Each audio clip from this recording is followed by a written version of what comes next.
Audio Jungle.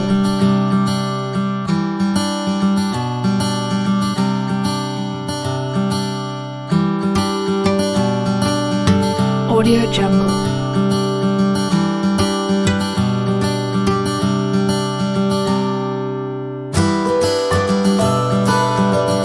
Audio Jungle.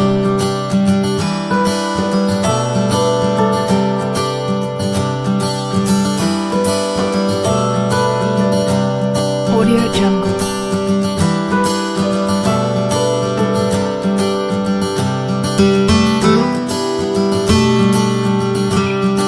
Audio Jungle.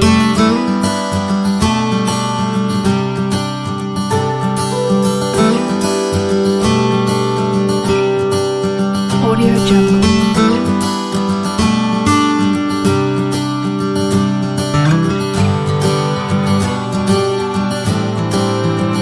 Audio Jungle.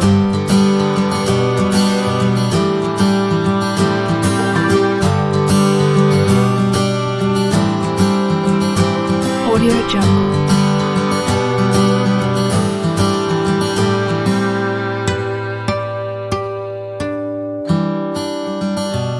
Audio Jungle.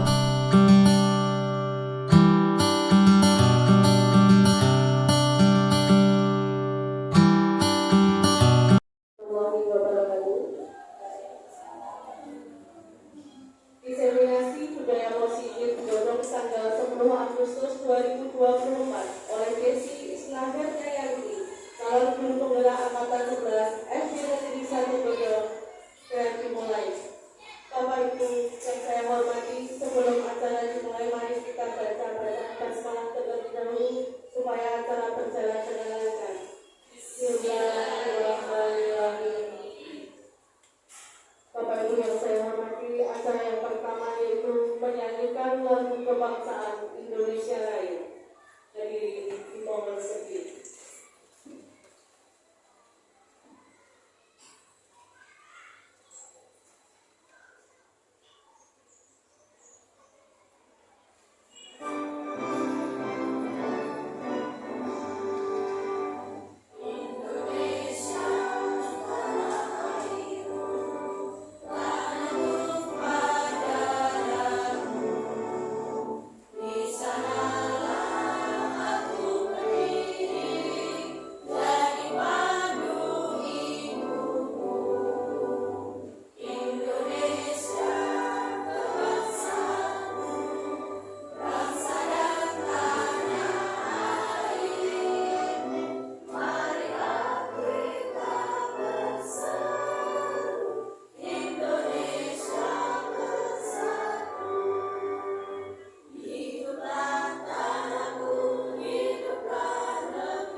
Acara selanjutnya yaitu sambutan kepala sekolah atau yang mewakili.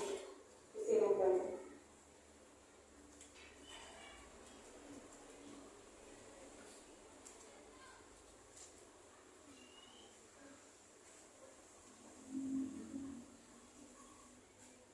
Assalamualaikum warahmatullahi wabarakatuh.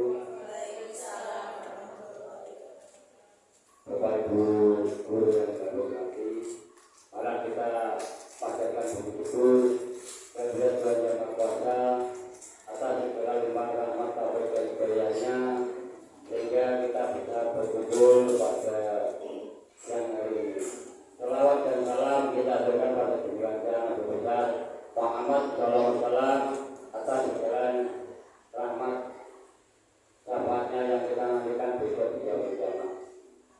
Ibu, hari ini adalah diseminasi.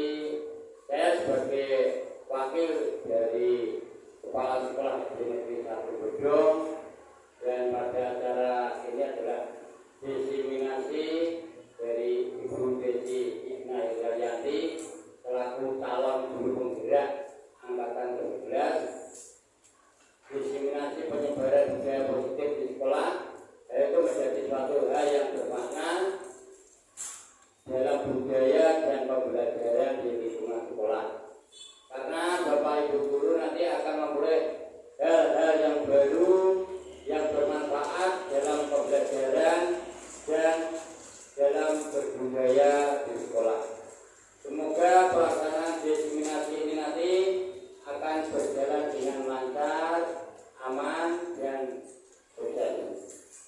Demikian dari saya. Wassalamualaikum warahmatullahi wabarakatuh.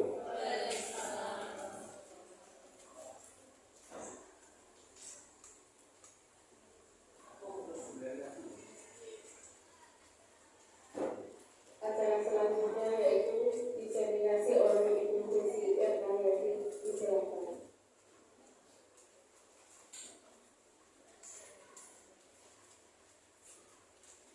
Assalamualaikum warahmatullahi wabarakatuh. Pertama-tama marilah kita panjatkan puji syukur kepada Tuhan Yang Maha Esa dengan kita telah diberi kesehatan jasmani dan rohani pada hari ini, sehingga kita dapat berkumpul dengan acara diseminasi budaya positif yang akan saya sampaikan. Kedua, sholawat serta kita hadirkan kepada junjungan kita Nabi Muhammad Shallallahu Alaihi Wasallam yang kita nanti sifatnya nanti di yaumul qiyamah. Sebelumnya saya mengucapkan terima kasih banyak kepada Bapak Ibu guru yang telah hadir pada acara diseminasi saya sebagai calon guru penggerak Desi Igna Hidayanti angkatan 11 dari Kabupaten Surabaya. Di sini saya akan berpresentasi tentang diseminasi budaya positif.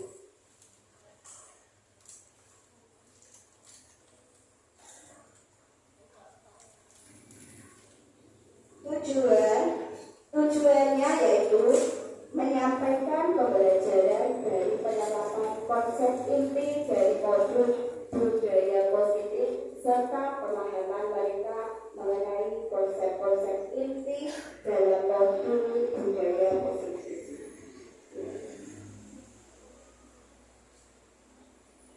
Perubahan paradigma ada kegiatan kepantauan. Nah, sekarang Bapak Ibu coba di situ kan ada kertas post-it. Nah, di situ ada kertas post-it.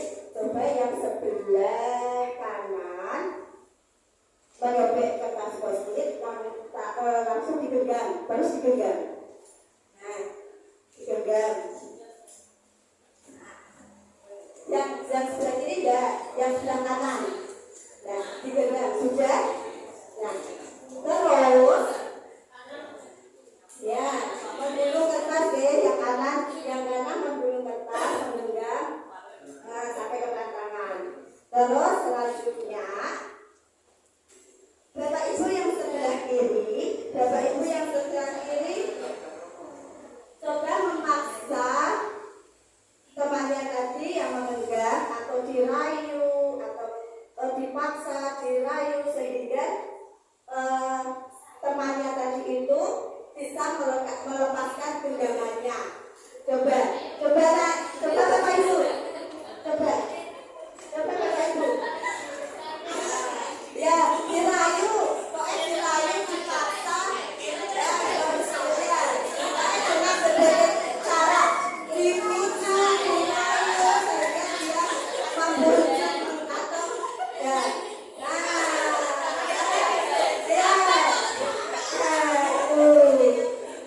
Bagaimana Bapak Ibu? Apakah genggamannya bisa lepas? Bisa, ada yang bisa, ada yang tidak. Nah, itulah yang namanya kontrol, Bapak Ibu. Artinya bahwa kontrol ada di diri kita sendiri. Nah, apakah si A mau membuka tangannya? Ada yang bisa, ada yang tidak, ya kan? Nah, itulah yang namanya tadi kontrol. Kontrol itu berada dalam diri kita sendiri, walaupun disuap, dipaksa, ya kan? Nah, dimarahi. Kalau tidak ingin berubah, itu tidak bisa dari diri kita sendiri.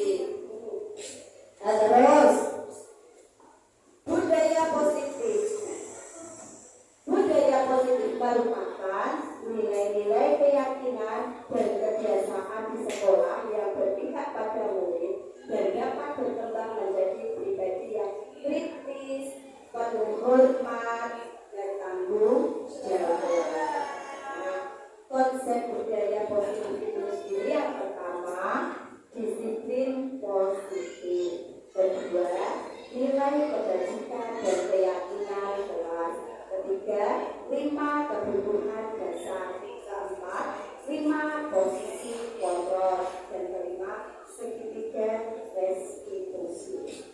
Nanti kita akan belajar tentang konsep budaya positif seperti itu. Disiplin positif merupakan pendekatan mendidik anak untuk melakukan kontrol diri dan pembentukan kepercayaan diri seperti itu tadi. Nah, itu contohnya yang Bapak Ibu tadi lakukan itu. Nah, terus miskonsepsi tentang kontrol dari Dr. William Glasser dalam kontrol teori yang kemudian dari berkembang dan dinamakan choice theory, meluruskan beberapa miskonsepsi tentang makna kontrol. Terus itu ilusi guru mengontrol murid, itu contohnya guru tidak dapat memaksa murid. Terus ilusi bahwa semua penguatan positif akan bermanfaat, murid akan ketergantungan dengan rujukan. Ketiga, ilusi bahwa kritik dan membuat orang bersalah dapat menguatkan karakter, seperti murid merasa dirinya buruk karena guru memojokkannya. Ilusi bahwa orang dewasa memiliki hak memaksa. Paksaan berakibat murid akan memiliki rasa dendam. Itu ilusi-ilusi. Itu contoh dari Dr. William Glasser. Kesimpulannya, posisi kontrol dari seseorang murid adalah berada dalam dirinya sendiri tadi, yang Bapak Ibu lakukan tadi seperti itu tadi. Yang pertama itu dari dirinya sendiri. Tidak ada seorang pun yang dapat mengontrol dirinya sendiri ataupun orang lain. Apa itu disiplin?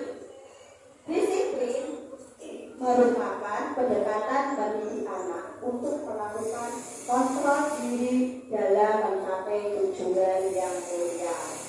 Ki Hajar Dewantara menyatakan bahwa untuk mencapai kemerdekaan atau dalam konteks pendidikan kita saat ini, untuk menciptakan murid yang merdeka, syarat utamanya adalah harus ada disiplin yang kuat. Disiplin yang dimaksud adalah disiplin diri yang memiliki motivasi internal dari dalam diri sendiri, tidak dari orang lain. 3 motivasi perilaku manusia. Yang pertama, untuk menghindari ketidaknyamanan dan keumuman. Itu namanya motivasi eksternal. Yang kedua, untuk mendapatkan imbalan atau penghargaan orang lain. Itu motivasi eksternal. 3, untuk menjadi orang yang mereka inginkan dan menghargai diri sendiri dengan nilai-nilai yang mereka percaya. Itu adalah motivasi internal.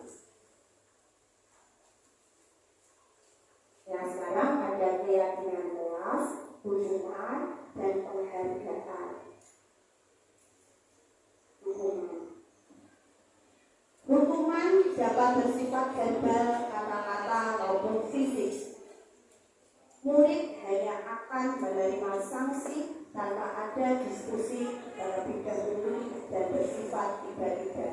Biasanya akan membekas dan selalu diingat oleh bahkan menimbulkan trauma. Ternyata kita, Bapak Ibu, mengasih hukuman pada anak-anak itu ternyata tidak boleh. Ya. Di sini dimaksud tidak boleh karena apa? Bisa menyebabkan trauma. Ya. Menimbulkan dendam pada Bapak Ibu guru. Terus penghargaan.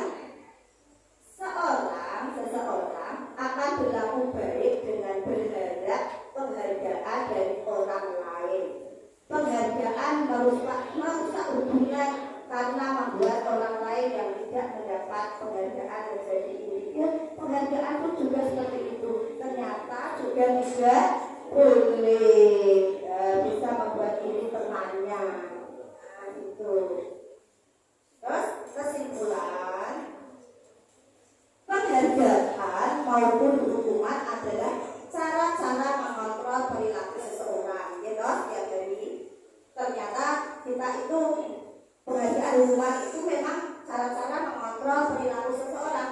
Tetapi ternyata itu tidak baik Bapak Ibu guru, sehingga menghancurkan potensi untuk pembelajaran yang sesungguhnya. Ternyata begitu ya. Nah, terus dengan pemberian hukuman atau penghargaan tidak akan menumbuhkan sebuah kesadaran diri dalam diri untuk meyakini dan menghargai nilai-nilai kebajikan yang dipersampaikan. Nah, di sini ada hukuman atau konsekuensi. Nah, hukuman dan konsekuensi itu berbeda di Bapak Ibu. Nah, itu nanti coba ditulis di post-it. Bapak Ibu kan sudah ada post-it di depan ya. Itu nanti di sini ada tindakan guru. Oke. Kita menuliskan hukuman atau konsekuensi. Kalau konsekuensi itu kan kita harus ada aturannya dulu. Kalau dilarang ada konsekuensinya, ada itu apa ya, konsekuensinya harus apa. Kalau hukuman kan tidak harus aturan, tidak ada aturan dulu, kita tidak membuat aturan dulu itu ya. Paham ya Bapak Ibu? Coba sekarang yang nomor 1 kita lihat. Tercatat 100 kali di dalam buku kalimat. Saya tidak akan terlambat lagi, kata-katanya seperti itu. Karena terlambat ke sekolah. Mencatat 100 kali di dalam buku kalimat. Saya tidak akan terlambat lagi karena terlambat ke sekolah. Itu hukuman atau konsekuensi. Coba tulis post-it Bapak Ibu.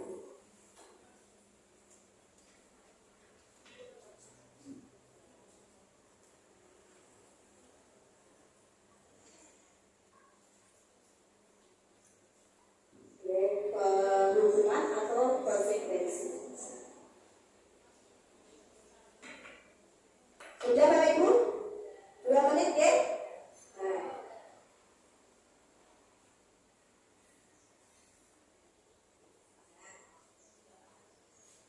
Yang kedua, pertanyaan yang kedua. Lari mengelilingi lapangan basket 2 kali karena terlambat hadir di sekolah.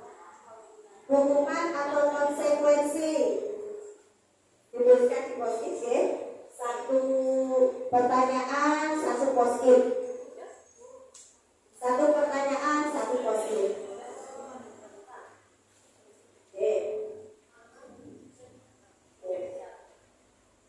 Sudah Bapak Ibu?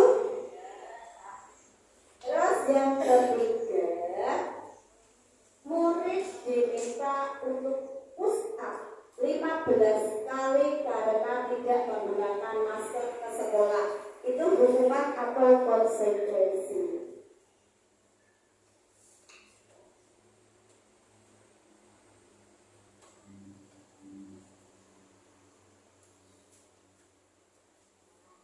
Sudah? Yang keempat, menggantikan kertas tugas teman yang telah dicoret-coret. Dicoret-coret, diganti. Nah, itu hukuman atau konsekuensi.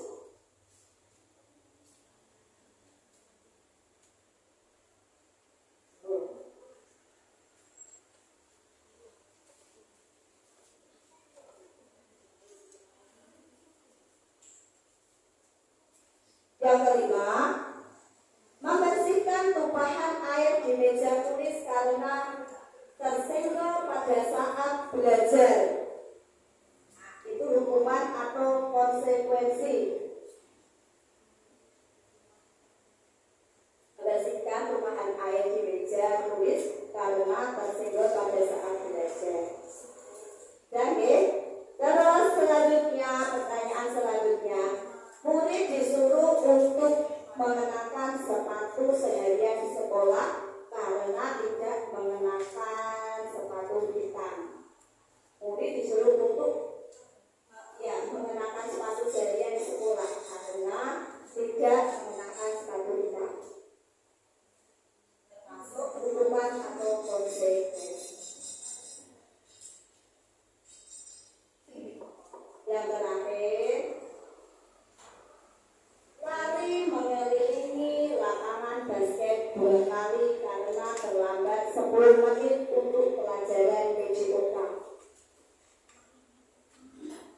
Lari mengelilingi lapangan basket 2 kali karena terlambat. The Bluetooth device is reached. The Bluetooth device is connected successfully.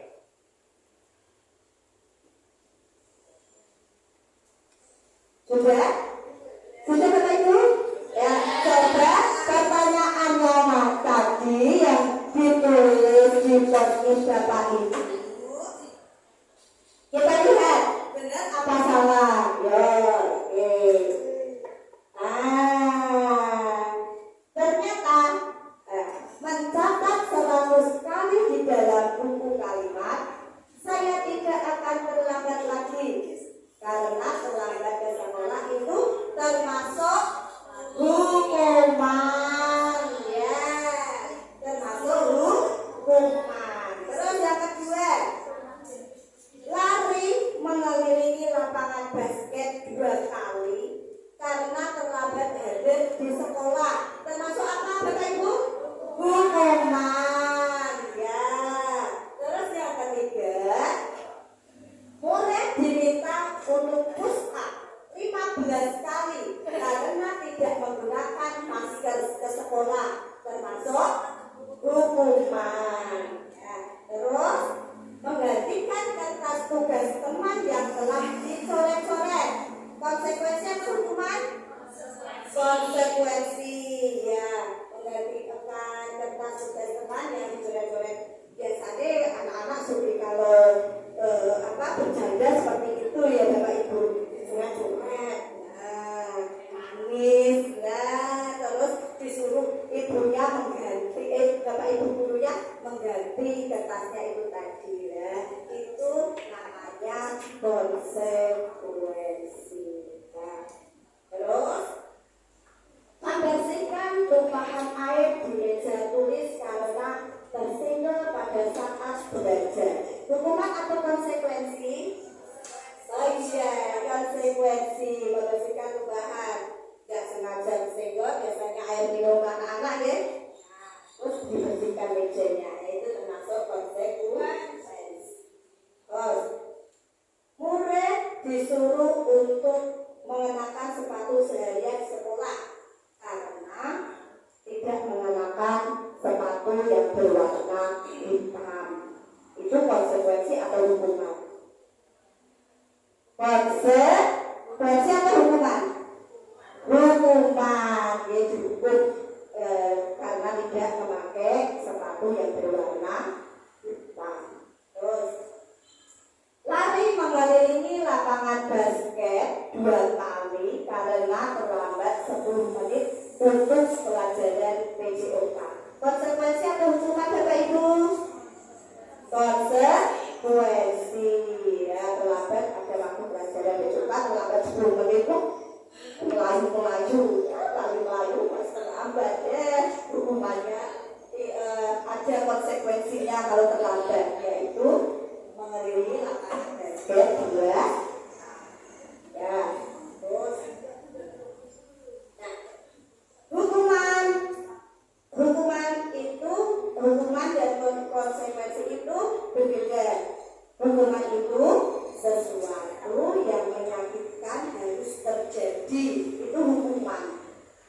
Sesuatu menyakitkan, kita dihukum menyakitkan tidak Bapak Ibu, itu harus terjadi, itu namanya hukuman. Kalau konsekuensi, sesuatu harus terjadi karena sudah ada keyakinan atau aturan ya, ada aturan. Terus yang kedua,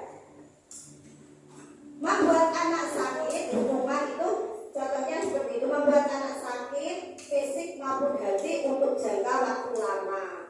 Kalau konsekuensi, membuat anak merasa tidak nyaman dalam jangka waktu pendek. Itu perbedaannya hukuman dan konsekuensi. Yang ketiga, anak itu membenci kedisiplinan.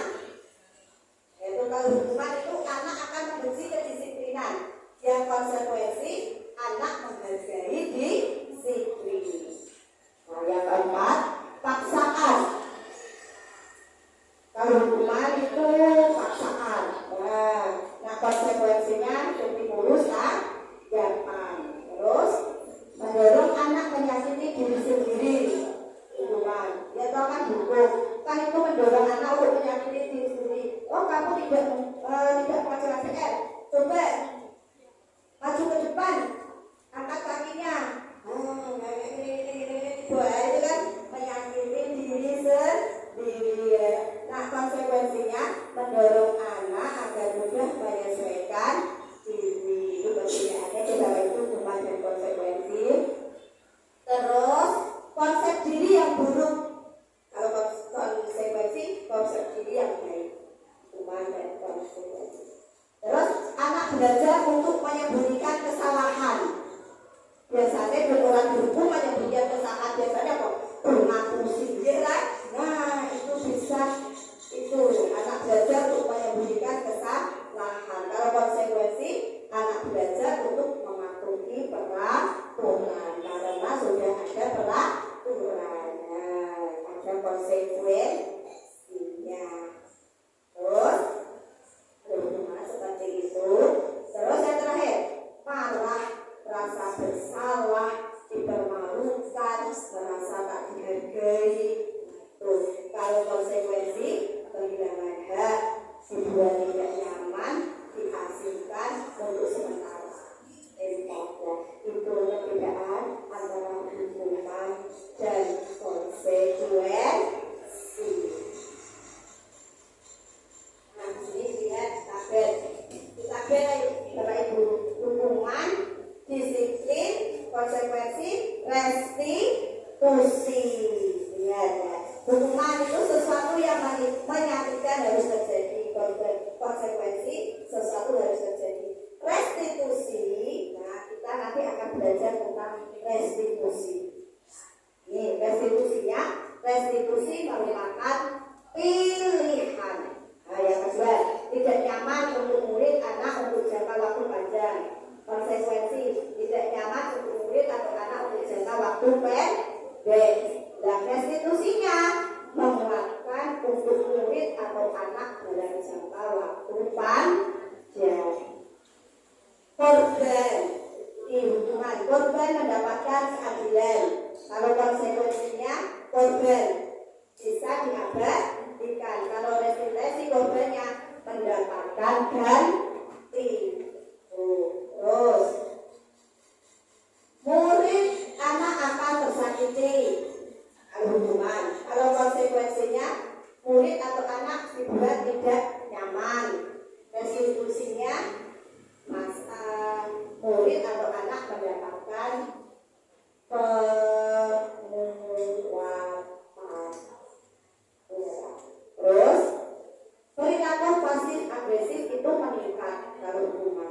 Kalau konsekuensi, penguatan daya bertahan dalam jangka waktu pendek. Restitusinya masalah dan pecahan. Kalau sistem tidak akan berjalan bila murid tidak takut, itu hukuman. Kalau konsekuensinya memerlukan monitoring dan supervisi terus-menerus dari guru. Restitusinya murid belajar masalah terpecahkan. Terus hukuman, sistem tidak akan berjalan bila murid tidak takut. Kalau konsekuensi memerlukan monitoring dan supervisi terus-menerus dari guru. Restitusi, murid belajar bertanggung jawab untuk perilakunya. Ya, hukuman berlaku hanya pada sebuah institusi, tidak berlanjut pada kehidupan nyata. Kalau konsekuensinya membantu penerapan mengikuti peraturan dalam masyarakat. Restitusi fokus pada pemecahan masalah dalam jangka waktu 4 jam. Terus peraturan, kalau di hukuman peraturannya adalah kamu harus hukuman sebenarnya kamu harus mengerjakan PR. Kalau tidak, ibu guru, bapak ibu guru akan saya hukum. Saya akan hukum sama bapak ibu guru. Itu kamu harus, itu hukuman. Kalau konsekuensinya apa peraturannya? Mampukah kamu? Itu kalimatnya bapak ibu biasanya itu. Melakukannya terima itu konsekuensinya itu kalimatnya enggak. Apa peraturannya? Ditanya apa? Nah, kalau kamu melanggar konsekuensinya apa? Kan begitu ya. Mampukah kamu melakukannya? Nah, kalau sudah bisa bertanggung jawab, bisa bisa itu konsekuensinya, dan mampukah kamu melakukannya? Nah, biasanya pertanyaan seperti itu Bapak Ibu. Terus restitusinya itu kalimatnya seperti ini. Kalau restitusi, apa yang kamu yakini, apa yang bisa kamu lakukan untuk memperbaiki masalah ini, itu biasanya restitusi. Nah, kalau restitusi beda ya sama hukuman atau konsekuensi. Kalimatnya seperti itu kalau restitusi. Terus kalau hukuman, murid atau anak membenci peraturan, biasanya seperti itu ya. Terus konsekuensi, murid atau anak menghormati peraturan. Ya. Restitusinya dampaknya itu kalau restitusi, murid atau anak menghormati dirinya dan orang lainnya. Kita akan belajar bersama restitusi pula perbedaan antara hukuman, konsekuensi, dan restitusi. Nah, di sini keyakinan kelas Bapak Ibu. Sekarang keyakinan kelas, dulu itu peraturan kelas, gitu? Dulu itu peraturan kelas, tapi sekarang ternyata ada kata lain yang lebih halus, keyakinan kelas. Nah, keyakinan kelas bersifat abstrak dari peraturan. Semua warga kelas berkontribusi membuat keyakinan kelas. Keyakinan kelas, peraturan kelas itu sekarang keyakinan kelas kita buat bersama-sama dengan murid, dengan berkolaborasi dengan murid kelasnya masing-masing. Terus pernyataannya dibuat yang positif. Nah, pernyataannya dibuat yang positif bagaimana? Kalimatnya yang dibuat positif. Seperti contoh, kalau peraturan dulu kan ya, tidak boleh membuang sampah sembarangan, ya toh? Tidak boleh, dibuat kalimat yang positif. Buanglah sampah di tempat sampah, begitu. Terus seperti itu. Contohnya lagi, tidak boleh terlambat datang ke sekolah. Nah, itu Itu dulu seperti itu peraturan kelas ya Bapak Ibu. Tapi sekarang dengan adanya keyakinan kelas, dengan ini budaya positif ini membuat pernyataan yang dibuat positif ini tidak boleh datang terlambat ke sekolah itu diganti datang tepat waktu. Oke, paham ya Bapak Ibu guru?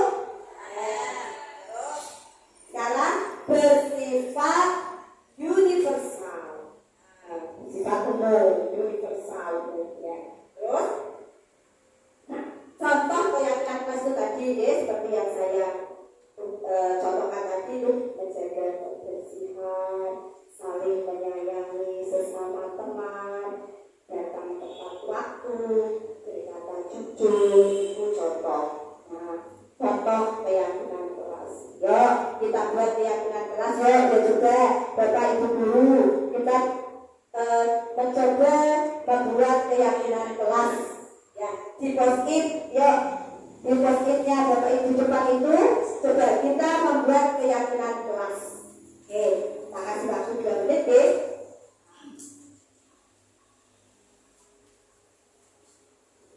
Keyakinan kelas. Sekarang keyakinan kelas. Dulu peraturan kelas. Nah sekarang keyakinan kelas. Yuk, ya Bapak Ibu.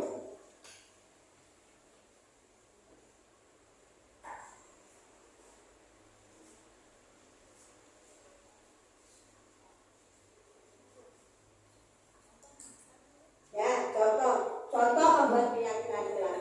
Pernyataannya kalimat yang positif. Ya, tadi saya terangkan dulu peraturan kelas seperti ini tidak boleh membuang sampah sembarangan. Sekarang keyakinan kelasnya tidak bolehnya dihilangkan anak-anak kita dengan kata-kata yang lembut lebih halus lagi.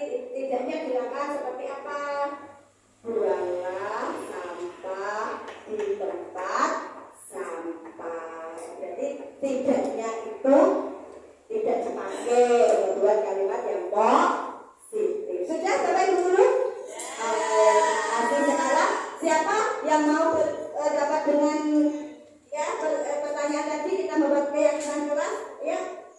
Oke, Bu Indah. Terima kasih atas waktunya.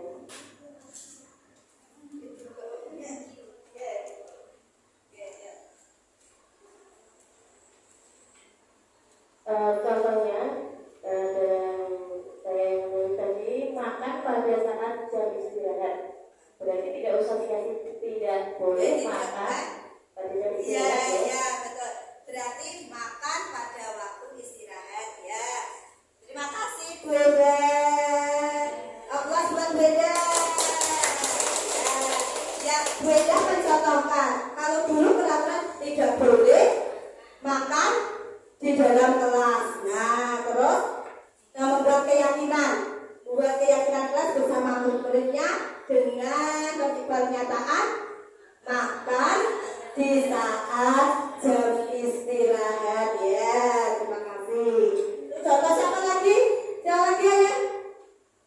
Siapa lagi yang mau mengemukakan pendapatnya? Oh ya, Bu Putri. Terima kasih atas waktunya. Contoh keyakinan kelas yang saya buat yaitu contohnya 1, izin saat ke belakang.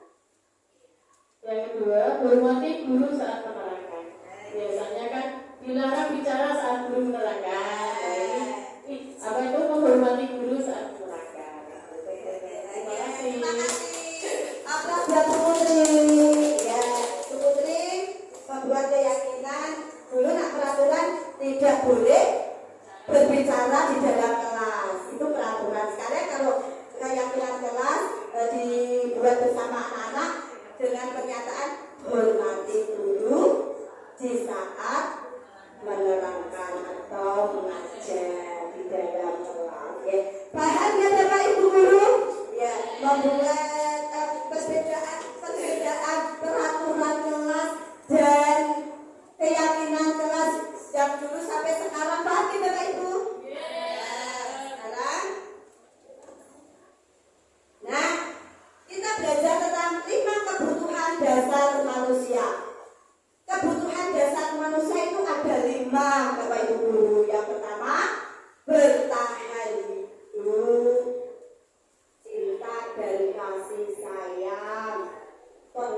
penguasaan, kebebasan, kesenangan. Nah itu 5 kebutuhan dasar hidup. Ada 5: bertahan hidup, cinta dan kasih sayang, penguasaan, kebebasan, dan kesenangan. Nah, contoh dari bertahan hidup. Bertahan hidup itu bagaimana Bapak Ibu? Ya, bertahan hidup. Kebutuhan bertahan hidup atau survival adalah kebutuhan yang bersifat fisiologis untuk bertahan hidup. Misalnya kesehatan, rumah, makanan, tempat tinggal. Nah, itu contoh dari bertahan hidup. Terus cinta dan kasih sayang. Cinta dan kasih sayang. Anak-anak yang memiliki kebutuhan dasar kasih sayang dan rasa diterima yang diterima yang tinggi, biasanya ingin disukai dan diterima oleh lingkungannya, baik dari orang tua, guru, maupun teman sebagainya. Anak-anak yang memiliki kebutuhan dasar kasih sayang dan rasa diterima yang tinggi biasanya ingin disukai dan diterima oleh lingkungannya, baik dari orang tua, guru, maupun teman sebagainya. Biasanya anak mau belajar karena senang dengan gurunya, bisa saja. Contoh, anak mau belajar karena senang dengan teman sebayanya, karena sering diajak bermain, mungkin dia Bapak Ibu. Itu adalah contoh dari kebutuhan dasar cinta dan kasih sayang. Penguasaan. Yang ketiga penguasaan.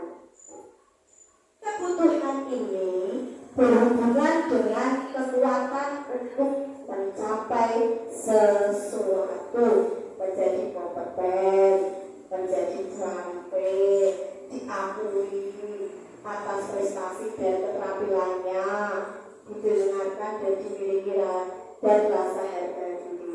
Itulah yang namanya penguasaan. Contohnya itu kebutuhan berhubungan dengan kekuatan untuk mencapai sesuatu. Terus yang keempat, kebebasan.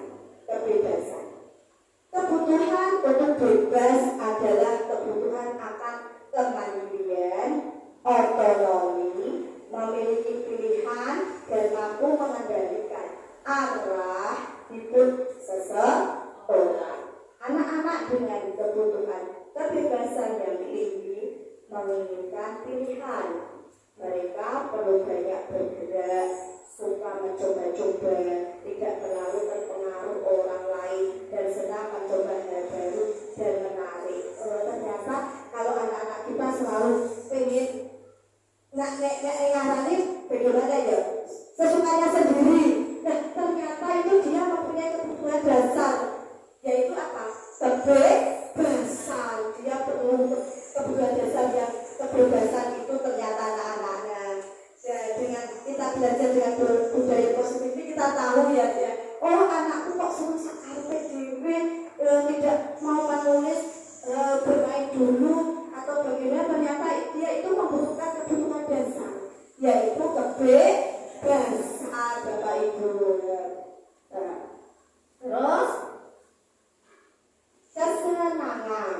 Nah, kesenangan. Kebutuhan akan kesenangan adalah kebutuhan untuk mencari kesenangan, bermain dan tertawa. Biasanya bermain dengan temannya, Kalau pas waktu pelajaran dia bermain sama teman-temannya, ternyata dia harus mempunyai kebutuhan dasar, yaitu kesenangan, pengen seneng, mungkin bosan ya kata ibu. Ya, bayangkan hidup tanpa kenikmatan apapun itu ya betapa menyedihkan gitu. Nah itu makanya mungkin ternyata kalau kita bermain pas pelajaran kok bermain, nah berarti dia itu memerlukan kebutuhan dasar yaitu nah ya. Terus belajar penemunya itu tadi menghubungkan kebutuhan akan kesenangan dengan belajar.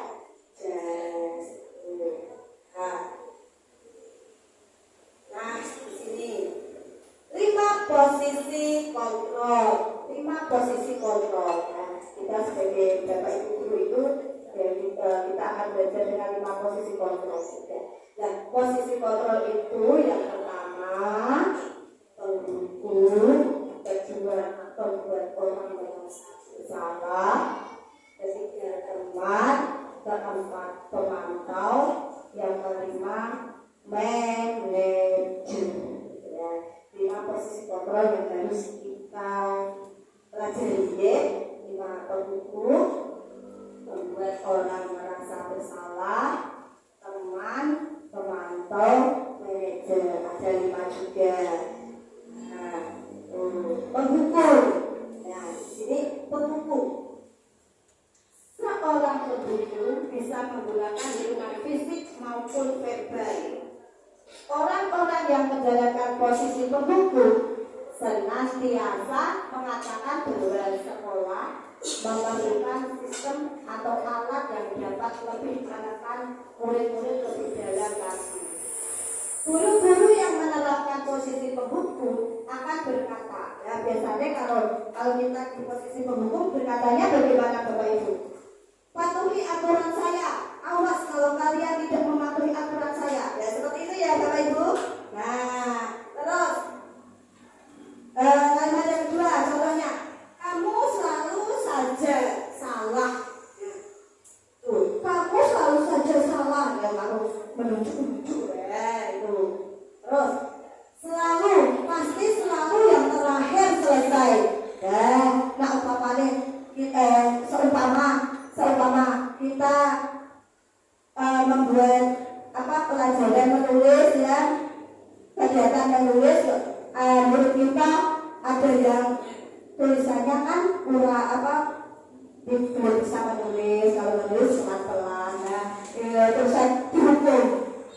Selalu saja kamu yang terakhir selesai ya, kita katanya seperti itu. Nah, guru seperti ini senantiasa percaya hanya ada satu cara agar pembelajaran bisa berhasil, yaitu dengan penghukum itu, cara dia ya, penghukum itu. Nah, terus yang kedua, membuat rasa bersalah. Pada posisi ini biasanya guru akan bersuara lebih lembut, beda dengan yang tadi penghukum Bapak Ibu. Nah, pada posisi ini biasanya guru akan bersuara lebih lembut. Nah, contohnya seperti bagaimana? Ibu sangat kecewa sekali nak. Kenapa kamu melakukan kesalahan lagi? Nah, suaranya lembut. Nah, pembuat rasa bersalah akan menggunakan keheningan yang membuat orang lain merasa tidak nyaman, bersalah atau rendah diri. Kata-kata yang keluar dengan lembut itu akan seperti tadi contohnya ya, ibu sangat kecewa sekali dengan kamu. Nah, itu lembut ya. Nah, lembut tapi kan merasa membuat itu rasa bersalah gitu. Ya Allah, aku membuat kecewa Bapak Ibu guruku ya. Dan dengan kata-kata lembut. Dan terus lagi, berapa kali Bapak harus memberitahu kamu ya? Mana coba kalau orang tua kamu tahu kamu berbuat salah. Nah, lembut kan kata-katanya. Nah, pembuat itu namanya pembuat rasa bersalah. Di posisi ini, murid akan memiliki penilaian diri yang dulu tentangnya sendiri dan ternyata, aku juga lagi enak, aku juga salah, ternyata aku tidak baik. Nah, murid merasa tidak berharga dan telah mengecewakan orang-orang yang disayanginya. Itu adalah membuat rasa bersalah. Dampaknya seperti itu pada murid. Nah, sekarang teman. Nah, posisi kontrol yang ketiga adalah kita sebagai teman. Guru pada posisi ini tidak akan menyakiti murid, namun akan tetap berupaya mengontrol murid melalui persuasi ajakan ya. Posisi teman pada guru bisa negatif ataupun positif.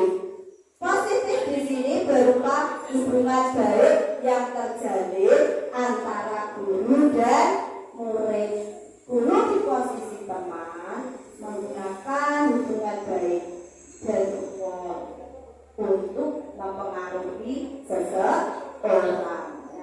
Biasanya kalau guru sebagai teman itu tadi kata-katanya kan persuasif, ajakan. Ayo bantulah demi bapak ya. Nah itu contoh kalimatnya seperti itu biasanya. Terus ayo ingat tidak bantuan bapak selama ini. Ayo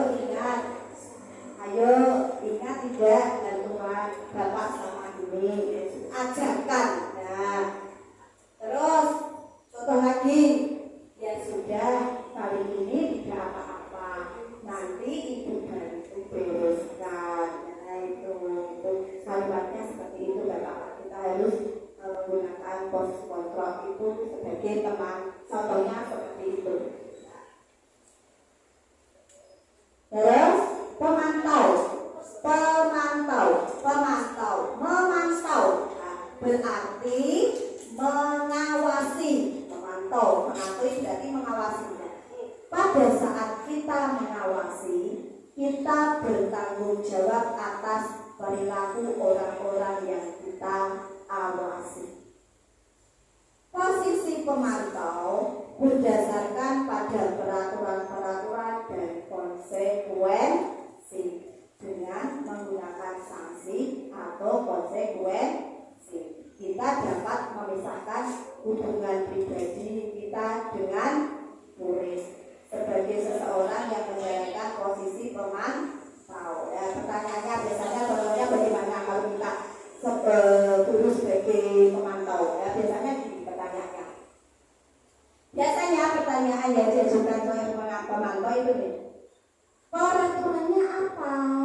Nah, dan itu apa yang telah kamu lakukan? Nah, sanksi atau konsekuensinya apa? Nah, itu adalah kita sebagai pemantau, guru sebagai pemantau. Itu pertanyaannya seperti itu. Nah,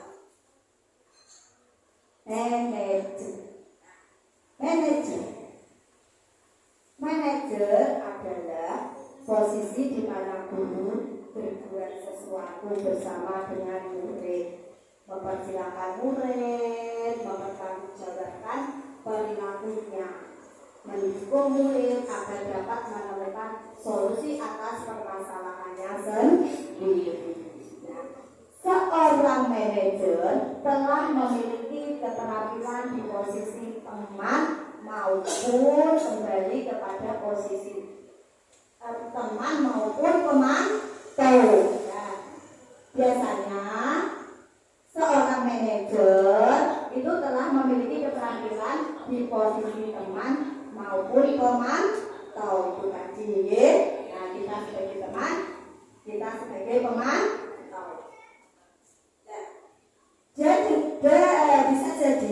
Bisa jadi di waktu-waktu tertentu kembali kepada kedua posisi tersebut bila diperlukan. Di sini penekanan bukan pada kemampuan membuat konsekuensi, namun dapat berkolaborasi dengan murid bagaimana memperbaiki kesalahan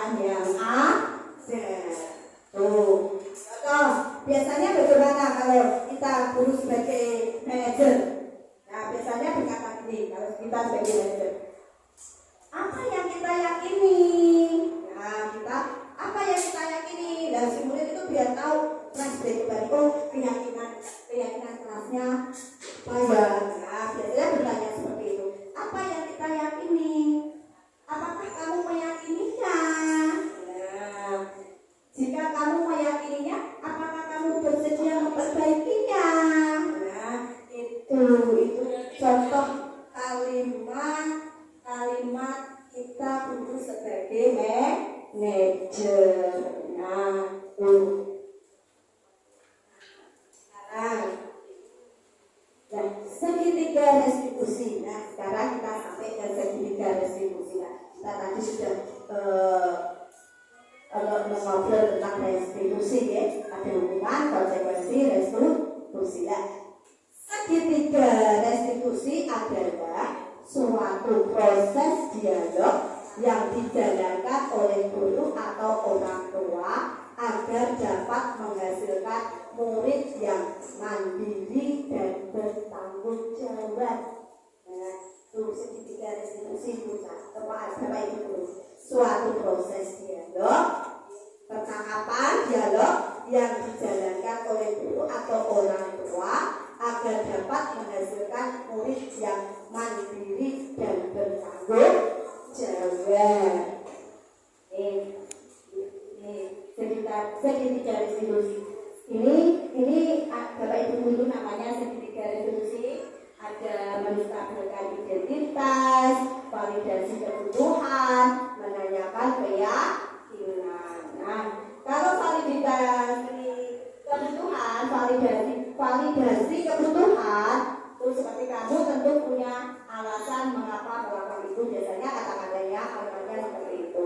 Adakah cara yang lebih efektif untuk mendapatkan apa yang kamu butuhkan? Biasanya dunia bertanya seperti itu. Itu adalah contoh dari validasi kebutuhan. Contoh dari menstabilkan identitas. Nah, kata-katanya biasanya seperti ini. Setiap orang pasti pernah melakukan kesalahan. Kamu bukan satu-satunya yang pernah melakukan ini kok.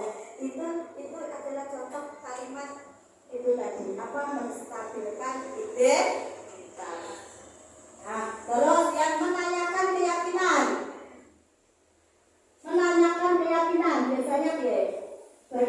Biasanya bagaimana? Nilai-nilai apa yang telah kita sepakati? Kalimatnya itu bertanya seperti itu. Kamu ingin menjadi orang yang seperti apa? Nah, itu contoh menanyakan keyakinan. Nah, di sini restitusi. Restitusi adalah proses menciptakan kondisi bagi murid untuk memperbaiki kesalahan mereka sehingga mereka bisa kembali pada kelompok mereka dengan karakter yang lebih kuat. Restitusi bukan untuk menebus kesalahan, melainkan sebuah tawaran dan bukan paksaan. Nah, itu tadi yang saya ceritakan ya, yang saya paparkan itu tadi ada 3 menstabilkan itu tadi menstabilkan identitas, validasi kebutuhan, menanyakan keyakinan. Jadinya bukan menebus kesalahan, bukan untuk menebus kesalahan, tapi melainkan sebuah tawaran dan bukan paksa. Restitusi membantu murid menjadi lebih memiliki tujuan, disiplin positif, dan memulihkan dirinya setelah berbuat kesalahan. Nah, itu namanya restitusi, Bapak Ibu guru. Tadi kan belum sampai restitusi, hubungan konsekuensi. Sekarang restitusi itu proses menciptakan kondisi bagi murid untuk memperbaiki kesalahan mereka sehingga mereka bisa kembali pada kelompok mereka dengan karakter yang lebih kuat. Nah, 9 ciri-ciri restitusi. 9 ciri-ciri restitusi yang pertama, bukan untuk menebus kesalahan, namun untuk belajar dari kesalahan. Ya. Terus memperbaiki hubungan, tawaran bukan paksaan. Restitusi menuntut untuk melihat ke dalam diri. Restitusi mencari kebutuhan dasar yang mendasari tindakan. Restitusi diri adalah cara yang paling baik. Restitusi fokus pada karakter, bukan tindakan. Restitusi fokus pada solusi. Restitusi mengembalikan murid yang berbuat salah pada kelompoknya. Itu ciri-ciri dari restitusi, Bapak Ibu guru. Nah, 3 langkah kriteria restitusi itu tadi ya, menstabilkan identitas, stabilisme identity. Yang kedua, validasi tindakan yang salah, validate the behavior. Terus yang ketiga, menanyakan keyakinan psikologi. Nah, itu langkah segitiga restitusi itu. Nah, menstabilkan identitas, validasi tindakan yang salah, menanyakan keyakinan. Nah, menstabilkan identitas. Nah, bagaimana contohnya kalau kita menstabilkan itu ada anak yang bermasalah, gitu, kita menggunakan segitiga restitusi. Nah, yang pertama menstabilkan identitas. Nih, contohnya guru berkata, berbuat salah itu hal yang manusiawi. Nah, itu contohnya. Tidak ada manusia yang sempurna. Bapak Ibu juga pernah berbuat salah. Nah, itu contoh kata-katanya yang menstabilkan permasalahan identitas permasalahannya. Kalau kamu menyalahkan dirimu sendiri terus-menerus, apakah kamu bersikap baik pada dirimu sendiri? Nah, menyalahkan diri sendiri, apakah itu baik untuk diri sendiri? Nah, itu contoh kata-kata menstabilkan identitas. Terus validasi tindakan yang salah. Nah, validasi tindakan yang salah itu biasanya bunyinya berkata begini, kata-katanya seperti ini. Kamu bisa saja kan melakukan yang lebih buruk, tapi kamu tidak melakukannya kan? Nah, itu validasi tindakan yang salah, tapi tidak kamu salah. Nah, dengan kata-kata itu validasi tindakan yang salah. Kamu bisa saja kan melakukan hal yang lebih buruk, tapi kamu tidak melakukannya kan? Nah, itu. Terus contoh yang lain, kamu pasti punya alasan mengapa melakukannya. Ya, biasanya alasannya nih, mengapa kamu melakukannya.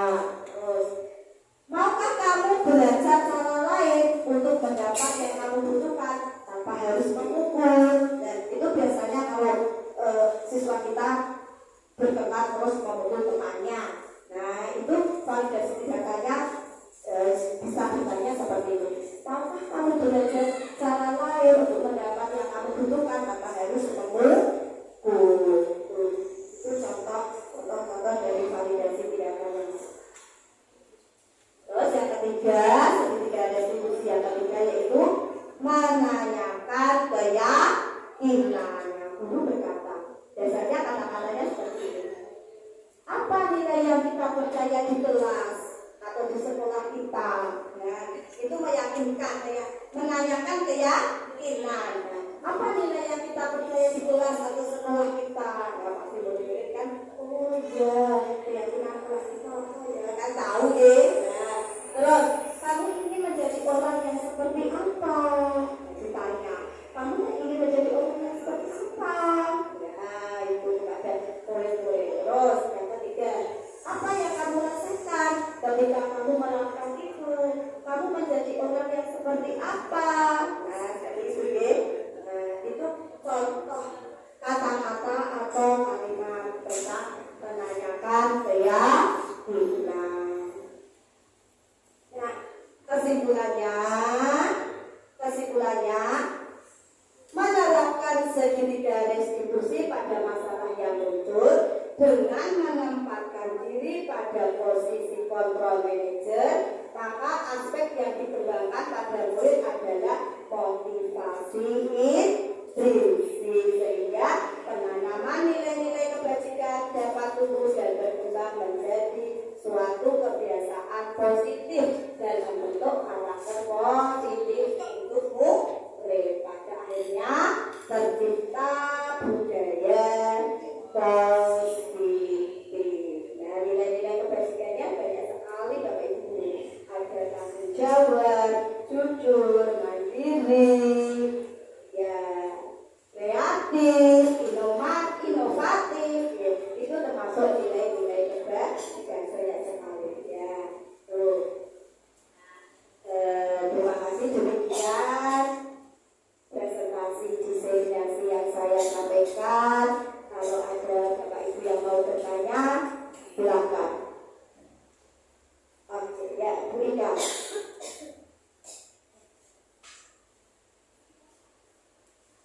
Terima kasih atas waktu yang diberikan. Tadi sudah berdiskusi jasa tentang pengumuman, konsekuensi, dan seterusnya. Nah, pertanyaan saya, mengapa kita itu sebagai seorang guru tidak boleh memberikan hukuman kepada siswa? Padahal itu kan sebenarnya memberikan efek gitu, supaya anak itu lebih terdidik dengan disiplin. Apa kok kita tidak boleh? Terima kasih. Terima kasih Bu Ika. Dari pertanyaannya, mengapa kita tidak boleh memberi hukuman? Ya, karena itu tadi, kalau kita memberi hukuman itu akan bertugas pada anak. Anak itu bisa dendam kepada kita, Bapak Ibu guru, terus bisa menimbulkan trauma juga, menimbulkan trauma bisa juga kepada kita, gitu, membuat negatif pada diri kita. Seperti itu. Makanya kita tidak boleh memberikan hukuman, tetapi kita harus melakukan apa? Segitiga restitusi itu, menstabilkan identitas, validasi tindakan yang salah, dan menanyakan keyakinan. Seperti itu Bu Ika. Ya. Siapa lagi yang mau bertanya? Oh ya, Bu Ida. Terima kasih atas waktunya. Banyak Beri penghargaan kepada siswa agar tidak iri hati itu bagaimana caranya ya Bu? Oh, yes, yes. Nah, penghargaan, ya biar tidak iri hati.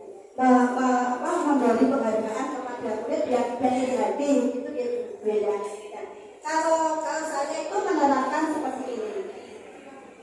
Kalau saya menerapkan seperti ini. Kita kan kita ada beberapa kelompok, gitu.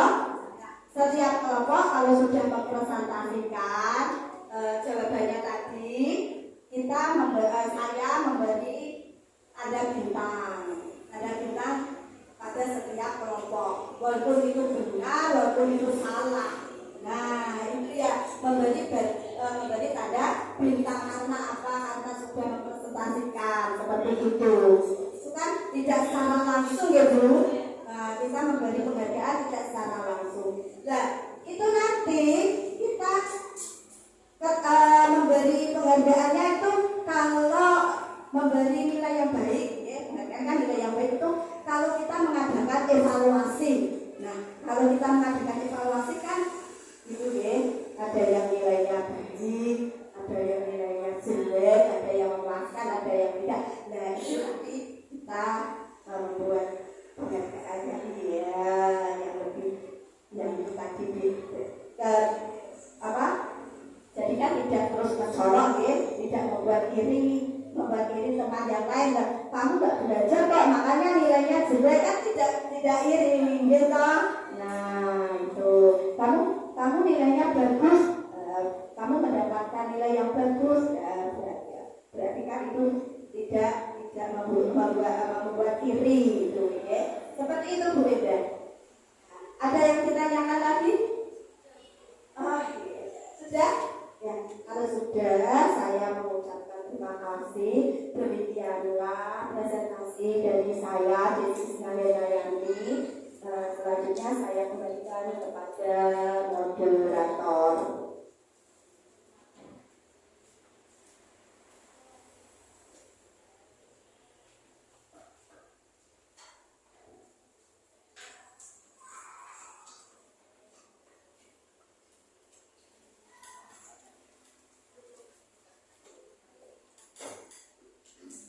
Bapak Ibu yang saya hormati,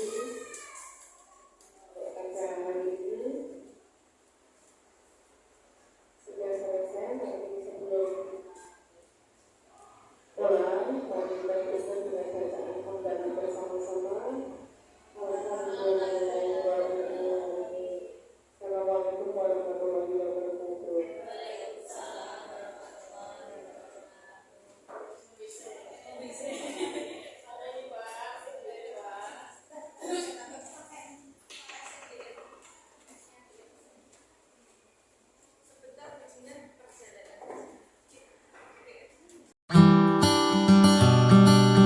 Audio Jungle.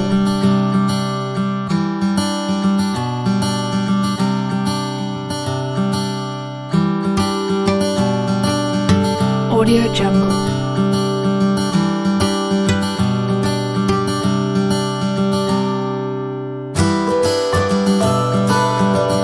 Audio Jungle.